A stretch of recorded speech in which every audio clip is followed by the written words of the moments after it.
The iPhone Air delivers remarkable performance in a super thin and light design that's very durable.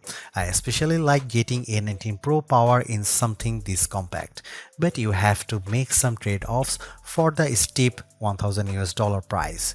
You get only a single rear camera, which means no telephoto zoom, ultra-wide or macro shots. And while the Air's battery life is solid, it's a few hours behind the iPhone 17 Pro Max. The iPhone Air represents the first major shakeup to the iPhone family in years. The Air replaces the iPhone 16 Plus in Apple's lineup, but it really stands on its own as a completely new device. In fact, the iPhone Air really feels like a blueprint for the future as Apple nears the 20th anniversary of the original iPhone. Measuring 5.6mm, the iPhone Air is the thinnest phone in the world that's not a foldable, and yet it feels very sturdy thanks to its titanium frame. I have literally tried to bend and break this handset and it stayed intact. The Air doesn't skimp on performance either, packing an A19 Pro chip for playing demanding games and taking advantage of Apple intelligence. So what's the catch with this super slim Air? There's only a single camera, and while the battery life is pretty solid for something this size, you get less endurance versus the iPhone 17 Pro models. But it might still be the best phone for you, depending on what you are looking for. Here is the pros and cons in my full iPhone Air review. The iPhone Air starts at $1,000 for 256GB of storage. That's $100 more than the iPhone 16 Plus, but Apple is betting that you will be willing to pay a premium for a phone that's this slim and portable. There is just one problem. The iPhone 17 Pro starts at $1,099, which is just $100 more for a phone with triple cameras, a bigger battery, and an A19 Pro chip with an extra GPU core and vapor chamber cooling for better sustained performance. So you should really think about whether this stunning design is worth it. The iPhone Air has a release date of September 19. The iPhone Air is so thin and light that you are worried for its safety when you see it from across the room, but you will feel reassured when you put it in your hands. Measuring just 5.64mm thin, the iPhone Air edges out the Samsung Galaxy S25 Edge for the thinnest phone we have tested. The Air is so thin, in fact, that you might forget it's in your front pocket. Well, the whole device isn't this thin. The plateau or camera bump runs across the top of the device and jutes out. At least it doesn't wobble on a table when you press down. Apple purposely crammed all the major components into this area to make room for a larger battery down below. The iPhone Air comes in sky blue, cloud white, light gold, and black. Frankly, the black color makes the design look cheap and not as thin. I preferred the sky blue model I tested, which does a better job of showing off the Air's thin profile. Some have complained that the titanium frame is too shiny, but I don't agree. If you are worried about the durability for a phone this thin, I think you can rest easy. I saw a demo that simulated a band with 130 pounds of force, and the iPhone Air shrugged it off. To further fortify the iPhone Air, Apple equipped the phone with a Ceramic Shield 2 display with 3x the scratch resistance of the previous technology and the Ceramic Shield back that's 4x more crack resistant than glass. It is worth noting that the iPhone Air has a single speaker integrated into the earpieces compared to dual speakers for the iPhone 17 and 17 Pro series. During my testing, the Air's speakers got plenty loud when listening to Apple Music, but it did sound tiny at max volume.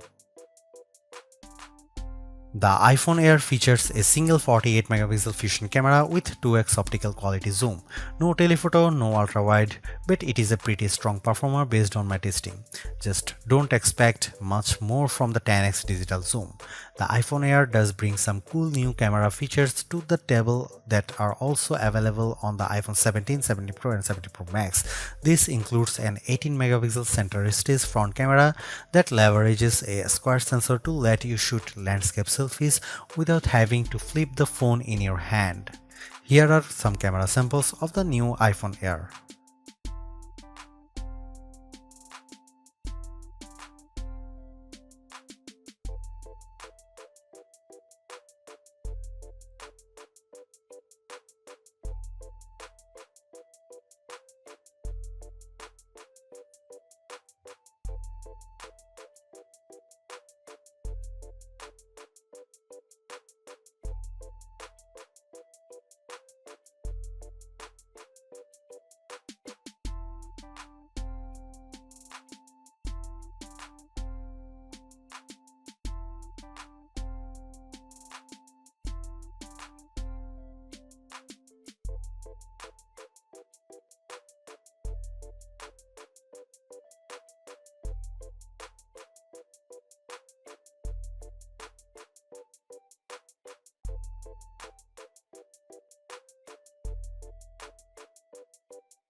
I am torn about the iPhone Air as its remarkable piece of engineering.